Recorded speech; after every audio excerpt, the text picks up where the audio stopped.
Hello दोस्तों, नमस्कार। SM किसी चैनल में मैं आप सभी लोगों का दिल से बहुत बहुत स्वागत करता हूं। दोस्तों, इस वीडियो में हम लोग वही बात करने वाले जिससे रिलेटेड आज सभी लोगों ने कमेंट सेक्शन में मुझे सवाल पूछा है। देखा जाए तो जो लोग इस चैनल को बहुत ही रेगुलरली मॉनिटर करते, फॉलो करते, उनको एज सच कोई ये वीडियो नया नहीं रहेगा। जैसे दोस्तों सवाल यही पूछा गया, सर आज के दिन की अगर हम लोग बात करें, अगर आप लोग बाजार देखोगे, सेंसेक्स की बात करें तो अच्छी खासी हम लोग को गिरावट देखने को मिली। 540 पॉइंट्स की गिरावट है, लगभग सवा % की गिरावट हम लोग को देखने को मिल रही है। एंड वो भी अगर हम लोग बात करें नेट गिरावट है। अगर हम लोग ग्रॉस गिरावट की बात करें तो अगर आप लोग ध्यान से देखोगे तो बहुत ही निचले लेवल से तक आ चुका था सेंसेक्स, मतलब 40,000 का भी लेवल यहाँ पे तोड़ दिया था। 39,948.29 यहाँ तक लो सेंसेक्स ने बनाया था। बट 40,000 एक सपोर्ट लेवल, आप सभी लोगों को पता है, कुछ हद तक ये सपोर्ट रेजिस्टेंस लेवल इस हद तक काम जरूर करते हैं। सो 40,000 का लेवल इंपॉर्टेंट है, सपोर्ट लेवल है। तो आप देख सकते हो अच्छा खासा बाउंस वहाँ पे देखने को मिला एंड उसी के ऊपर क्लोजिंग देखने को मिली है। सो सवाल यही पूछा जा रहा है बार बार, सर हमेशा गिरावट होती है तो चल जाता है 100 पॉइंट, 200 पॉइंट, 300 पॉइंट, जब भी 500 पॉइंट से ज़्यादा, मतलब 1% से ज़्यादा कभी भी गिरावट होती है तो उसके पीछे कुछ ना कुछ कारण होता ही है। सो दोस्तों यही चीज़ें सारी हम लोग कवर करने वाले। एंड वापस कहना चाहूँगा, ये कोई मेरा दावा नहीं कि हर वक्त मैं सही जाता हूँ, कितनी बार मैं गलत भी गया हूँ, बट हमारी थिंकिंग पैटर्न अगर उस डायरेक्शन में रहेगी तो हमारे जो बोलते हैं ना प्रोबेबिलिटी, परसेंटेज जीतने के चांसेस हमारे ज़्यादा होते हैं। सो निफ्टी की भी अगर हम लोग बात करें तो आप देख सकते हो, अगर मोर देन अगर हम लोग बात करें यहाँ पे भी 1.25% से ज़्यादा की गिरावट देखने को मिल रही है। 11,700 के ही ऊपर क्लोजिंग देखने को मिल रही है। एंड सेम चार्ट पैटर्न आपको यहाँ पे भी देखने को मिलेगा। अगर निफ्टी की अगर मैं बात करूँ तो 11,711 इस लेवल तक ये निफ्टी यहाँ पे आ चुका था एंड वहाँ से उसने कमबैक करते हुए हम लोग को देखने को मिला है। सो दोस्तों आप लोग पूछोगे इसके पीछे की वजह क्या है, तो दोस्तों आप देख सकते हैं यूट्यूब के ऊपर हम लोग यहाँ पे आ चुके हैं एंड ये है मेरे कुछ वीडियोस। तो यहाँ पे आप लोगों को सैटरडे के दिन एक मैंने वीडियो बनाया था एंड बिल्कुल एक प्रैक्टिकल वीडियो था, जहाँ पे आप लोग देख सकते हैं मैंने क्लियर कट लिखा था कि अमेरिका एंड यूरो से एक बड़ी खबर हम लोगों को देखने को मिल रही है एंड इसी के चलते बाजार में यहाँ पे गिरावट हो सकती है, पॉसिबिलिटी वाली बात है। सो वही हम लोगों को छोटी मोटी गिरावट देखने को मिली, एज सच बड़ी गिरावट नहीं है। एंड उसके पीछे का भी लॉजिक क्या है वो भी मैं आप लोगों को ज़रूर बताऊँगा। सो दोस्तों जैसे मैंने आप लोगों को बताया, अमेरिकन बाजार इंटरनेशनल मार्केट से प्रेशर डेवलप होते हुए देखने को मिल रहा है। अगर आप लोग डो जोन्स ये 30 का जो फ्यूचर है वो भी अगर आप देखोगे तो लगभग 250 पॉइंट के आसपास ये देखिए अभी भी देखने को मिल रहा है, हम लोग को गिरते हुए देखने को मिल रहा है। अगर आप इसका चार्ट पैटर्न भी देखोगे आज के दिन का, मैं एक दिन सिलेक्ट कर लेता हूँ एंड यहाँ पे कैंडल स्टिक ऑन कर लेता हूँ। सो आप लोगों को देखने को मिलेगा कि बहुत ही ज़्यादा कमजोरी है। यहाँ पे बार बार हम लोग को लाल निशान के बड़े बड़े कैंडल्स मार्केट को नीचे लेके जाते हुए देखने को मिले हैं। एंड इसका ही रीज़न है दोस्तों, जो कि मैं ऑलरेडी आप लोगों को बता चुका हूँ, हम लोग वापस उसकी के ऊपर आएंगे। बट उससे पहले ग्लोबल मार्केट के ऊपर भी यहाँ पे आ जाते हैं। आप देख सकते हैं ये ग्लोबल मार्केट है, यहाँ पे भी हम लोग को गिरावट देखने को मिली। बट खास करके अगर हम लोग बात करें तो यूरोपियन बाजार, ये सारे के सारे यूरोपियन बाजार से। बट दोस्तों एक खास बात देख लेना, बहुत ही इंपॉर्टेंट चीज़ें समझा रहा हूँ दोस्तों। यहाँ पे आप देख सकते हो डैक्स, जर्मनी का डैक्स लगभग 267 पॉइंट डाउन है, लगभग 2.13% डाउन है। देख सकते हैं आप लोग यहाँ पे, ये भी डाउन ही हम लोगों को देखने को मिल रहा है। फ्रांस की भी अगर हम लोग बात करें वो भी हम लोग को डाउन देखने को मिल रहा है। बट कितना डाउन है यहाँ पे, 0.43%, 0.11%, राइट।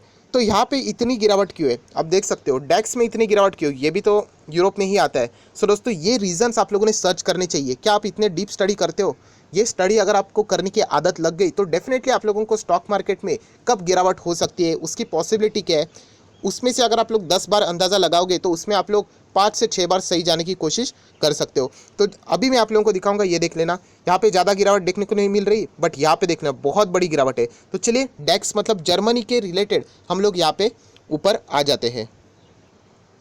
सो दोस्तों जर्मनी के यहाँ पे ग्राफ के ऊपर हम लोग आ चुके हैं। कौन सा ग्राफ? ऑब्वियसली कोविड का ग्राफ। में इससे पहले भी आप लोगों को बता चुका हूँ कि कोविड ही एक ऐसा चीज़ है जो कि मार्केट को यहाँ पे प्रेशर में ज़बरदस्त डाल सकता है। ये देखिए जर्मनी का ग्राफ आप देखोगे तो सारा खेल आपको समझ में आ जाएगा दोस्तों।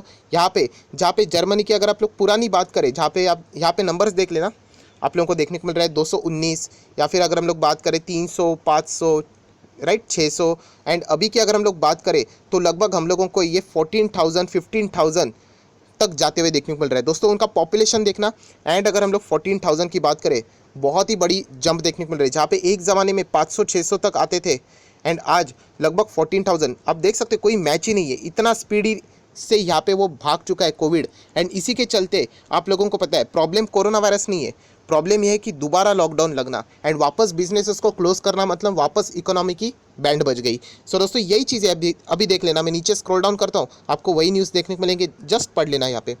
Germany in very serious phase of covid pandemic, and इसी के चलते हम लोग कह सकते हैं वापस हम लोगों को वहाँ पे लॉकडाउन लगते हुए देखने को मिल सकता है। उसी के साथ साथ अगर हम लोग यहाँ पे बात करें, आप देख सकते हो Germany joins the rest of Europe in a struggling to contain the कोविड-19 सेकेंड वेव। सो ये सारी रीजंस है दोस्तों जिसके चलते हम लोग कह सकते हैं कि मैं आप लोगों को उसी वीडियो में बता चुका था। कौन से वाले वीडियो में? तो ये वाले वीडियो में, कि अमेरिका एंड यूरोप में भी कोविड के केसेस बहुत ज़्यादा बढ़ चुके हैं। अमेरिका की बात करें तो हाईएस्ट पीक पे अभी अमेरिका चल रहे, 85,000 80,000 प्लस यहाँ पे केसेस देखने को मिल रहे। यूरोप के जितने भी कंट्रीज है, रशिया से लेके, पहले वहाँ पे 500 आते थे, आज लगभग 6,000 10,000 15,000 20,000। इटली 30,000। इतना सा देश है जहाँ पे 6,000 पहले केसेस आए थे तो वो कंट्रोल नहीं कर पा रहे थे, अभी 30,000 तक जा चुके हैं। फ्रांस की अगर मैं बात करूँ तो वहाँ पे वापस इमरजेंसी डिक्लेयर कर दिए, हेल्थ इमरजेंसी। उसी के साथ साथ यूके की बात करें तो वहाँ पे वापस बहुत सारी जगह पे दोबारा लॉकडाउन, फ्रेश लॉकडाउन वहाँ पे लग चुका है। फ्रांस की भी बात करें तो फ्रेश लॉकडाउन है, बहुत जगह पे वापस कर्फ्यू लगाना पड़ रहा है। सो दोस्तों आप समझ सकते हो कि ये इंटरनेशनल बाजार की ये खबरें हैं, एंड इसी के चलते हमारे मार्केट में भी उसका प्रभाव देखने को मिल रहा है। मैंने आपको ये भी बताया था कि अमेरिका एंड यूरोप को अगर आप डिफ्रेंशिएट करोगे तो यूरोप में लॉकडाउन जल्द लग जाएगा, बट अमेरिका में नहीं। क्यों? क्योंकि वहाँ पे इलेक्शंस है, पॉलिटिकली कंसर्न्स है। अभी फिलहाल कंडीशन क्या होगी, उनके पावर में है या नहीं है, वो एग्जैक्टली तो मुझे नहीं पता, बट अगर पावर में रहेंगे फिर भी कोई लॉकडाउन नहीं लगाएगा, क्योंकि जैसे मैंने कहा इलेक्शन का टाइम है। सो ये सारी चीज़ अगर हम लोग देखेंगे तो यूरोप में तो हम लोगों को ज़बरदस्त लॉकडाउन लगते हुए देखने को मिल रहा है, एंड यही चीज़ के कारण, यही डर के कारण हमारे इंडियन मार्केट में भी प्रेशर देखने को मिल रहा है। सो दोस्तों जैसे मैंने आप लोगों को बताया कि इंडिया के लिए थ्रेट कौन सा है, दोस्तों इंडिया के लिए थ्रेट ये है कि अभी हम लोग जो हमारी जो फेज़ 1 है उससे हम लोग रिकवर होना किधर अभी शुरू कर रहे हैं। बाकी कंट्रीज़ तो हम लोगों को अप्रैल मई में ही क्या होती थी, रिकवर होती थी। उसके बाद लगभग 3 से 4 महीना वो बिल्कुल यहाँ पे स्टेबल हो चुकी थी, एंड सडनली अभी इस मंथ में हम लोग को स्पाइक देखने को मिला। वो स्पाइक का रीज़न मुझे ऐसा लगता है कि यूरोप में, आप सभी लोगों को पता है, यूरोपियन जो कंट्रीज़ है वो टूरिज़्म के ऊपर बहुत ज़्यादा डिपेंड करते हैं, एंड उन्होंने बहुत ज़्यादा टूरिज़्म यहाँ पे ओपन करके रखा हुआ है। सो शायद से उसके बदौलत भी हम लोग कह सकते हैं कि प्रॉब्लम हुआ होगा। सो आप देख सकते हैं कि हमारी इधर भी अभी गिरावट तो देखने को ज़रूर मिल रही है, बट अगर इंडिया की अगर मैं बात करूँ, जिस तरीके से रवैया यहाँ के लोगों का है, जो कि मैं खुद ऑब्जर्व कर रहा हूँ, मास्क ना लगाना, अभी ऐसा बिहेव कर रहा है कि सब कुछ नॉर्मल हो गया। सो ये भी कभी ना कभी हम लोगों को भी महंगा पड़ सकता है, एंड अगर इंडिया में अगर सेकेंड वेव यहाँ पे आ गई सो बहुत ही ज़्यादा यहाँ पे हो सकती है। मैं कोई डराने की कोशिश नहीं कर रहा हूँ, ये प्रैक्टिकल बात मैं आप लोगों को बताने की कोशिश कर रहा हूँ। एंड इसके चलते अगर यहाँ पे वापस यहाँ पे लॉकडाउन लगाने की नौबत आ गई तो बहुत ही बुरी हालत हमारे ऊपर भी यहाँ पे आ सकती है, एंड ये रीज़न हो सकता है जब मार्केट बहुत ही बुरी तरीके से गिर सकता है। अभी मैटर ये आता है कि सेकेंड वेव कब आएगी या नहीं आएगी, ये फ्यूचर की बातें हैं। शायद से हम लोग फर्स्ट कंट्री ऐसे बन सकते हैं जो कि इतने बड़े पैमाने के ऊपर सेकेंड वेव को आने ही ना दे। हो सकता है, ऐसे पॉसिबिलिटी हर जगह पे है, बट अगर आ गई तो बहुत ही ज़्यादा दिक्कतें भी हो सकती। तो इसलिए मैं कह रहा हूँ कि डेली बेसिस के ऊपर आप लोगों ने कोविड के जो नंबर्स है उनके ऊपर बहुत ही बारीकाई से नज़र रखनी है, क्योंकि इसी के चलते आप लोगों को समझेगा कि कोविड प्रॉब्लम नहीं है, लॉकडाउन यहाँ पे लगाना पड़ेगा, उससे रिलेटेड मैं चार्ट की बात करूँ, उससे रिलेटेड प्रॉब्लम है। और आप सभी लोगों को पता है हमारा पी ऑलरेडी 34 प्लस यहाँ पे चल रहा है। ये कोई पाप नहीं 34 जाना, 44 जाना, 54 जाना, कोई भी पाप नहीं, बट जब मार्केट हाई पे होता है, मार्केट को ऐसी एक्सक्यूजेस यहाँ पे चाहिए, एंड ये अगर बड़ा रीज़न मिल गया कि वापस अगर लॉकडाउन लग गया सेकेंड फेज़ के कारण, पेशेंट्स ज़्यादा बढ़ रहे इसके कारण, तो हम लोग ज़रूर कह सकते हैं कि ये इतने हायर लेवल पे जो मार्केट है वो ज़रूर हम लोग को और भी गिरते हुए देखने को मिलेगा, एंड जो बेयर ऑपरेटर है वो तो और भी बुरी तरीके से मार्केट को हैमर करेंगे, जो कि आप खुद एक्सपीरियंस कर चुके हैं, पिछले 7-8 महीने में आप लोग देख चुके हैं। सो ये एक बहुत बड़ी, अगर हम लोग बात करें फ्यूचर की बातें जो होगी ये नहीं होगी, ये कोई चार्ट पैटर्न के ऊपर नहीं देखने को मिलेगा। अगर वो चार्ट पैटर्न चेक करना है तो आपको कोविड का चार्ट पैटर्न चेक करना पड़ेगा। सो दोस्तों इसके चलते एक बहुत ही शानदार क्वेश्चन आता है, सो क्या हम हमारी पूरी इन्वेस्टमेंट निकाल दें मार्केट से, क्योंकि अगर ऐसा क्रैश होगा तो हम लोग नीचे से वापस बाय करेंगे। सो दोस्तों सबसे पहले जैसे मैंने आप लोगों को बताया कि किसी को भी पता नहीं है, आज मैं आपके सामने सारे फैक्ट्स रख दिए, बट क्या मैं बोल पाया कि कब ये होने वाला है या फिर नहीं भी होगा, राइट। एंड सेकंड अगर हम लोग बात करें, जब भी ऐसी चीज़ें होती है ना दोस्तों, तो हम लोगों ने कौन से स्टॉक में से स्टॉप लॉस रखना चाहिए, एग्जिट होना चाहिए।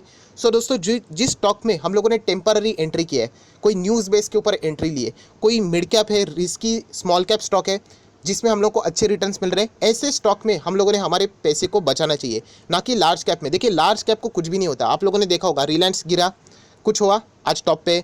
TCS 1500 तक आया था, आज कहाँ पे, 3000 के करीब है, 2500 के करीब है, राइट। इन्फोसिस 500 पे था, 1100 पे चल रहा है।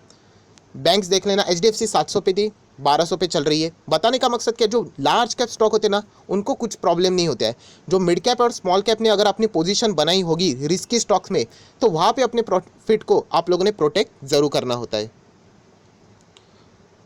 सो दोस्तों, इसको ब्रीफली समझाने के लिए ये एक डेटा मैंने आपके सामने ओपन किया है। ये कौन सा डेटा है दोस्तों, ये म्यूचुअल फंड का डेटा है। म्यूचुअल फंड के जो मल्टी कैप फंड्स रहते हैं ना, जो बीच में सेबी ने बहुत बड़ी गड़बड़ी की थी कि मल्टी कैप का लेबल रखते हो और सिर्फ लार्ज कैप में पैसा रखते हो, तो देख लेना दोस्तों, ये लार्ज कैप में कितना पैसा रखते हैं देखना, 66%। मिड कैप में कितना रखता है, मात्र 22%। एंड स्मॉल कैप में लगभग 1-1.5%, और बाकी कैश में रखते हैं। सो दोस्तों, ये म्यूचुअल फंड की अगर हम लोग बात करें, तो ये लार्ज कैप वाले जो है ना, उसको वो हाथ नहीं लगाते, ये जो ऊपर नीचे होता रहेगा।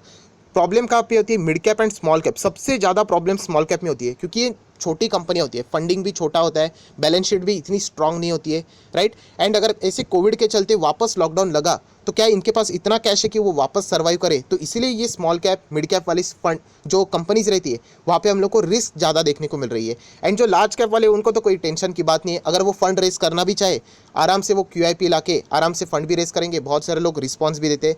सो दोस्तों, इस तरीके से मैं आप लोगों को ये सवाल का जवाब देना चाहूँगा, जो कि बहुत अच्छा सवाल था, कि कभी भी ऐसे गिरावट का माहौल बनता है, तो अगर आपने कोई risky mid cap small cap में एंटर किया है, तो वहाँ पे प्रॉफिट बुकिंग आप चाहो तो कर सकते हो, एंड वापस जब मार्केट नॉर्मल हो तो वापस उसको खरीद सकते हो, क्योंकि सबसे पहले एग्जिट ये mid cap and small cap में ही हम लोगों को होते हुए देखने को मिलता है। लार्ज कैप की बात करें तो ये आज भी है, ये फ्यूचर में भी रहेंगे, एंड कांस्टेंट रिटर्न थोड़ा थोड़ा करके आगे बढ़ के आप लोगों को ये देते रहेंगे। सो आई आशा करता हूँ दोस्तों, मेन कंटेंट आपको यहाँ पे समझ में आया होगा कि बाजार यहाँ पे आज के दिन क्यों गिरा, यहाँ पे ज़्यादा क्यों नहीं गिरा, वो भी मैंने आपको बता दिया, क्योंकि अभी तक इंडिया तक ये बात पहुंची नहीं है। यूरोपियन मार्केट में देखने को मिला। आज ये भी देखना है कि अमेरिकन बाजार कैसे रिएक्ट करता है, डॉ जोन्स कैसा परफॉर्मेंस करता है, उसके ऊपर भी आगे की रणनीति यहाँ पे डिपेंड करती है। सो आई आशा करता हूँ आपको वीडियो अच्छा लगे तो जरूर लाइक कर देना, दोस्तों के साथ शेयर कर देना, तो उनको भी ये सारी बातें पता चल जाएगी। So that's it, thank you very much दोस्तों, we will be meeting our next video, तब तक के लिए बाय बाय।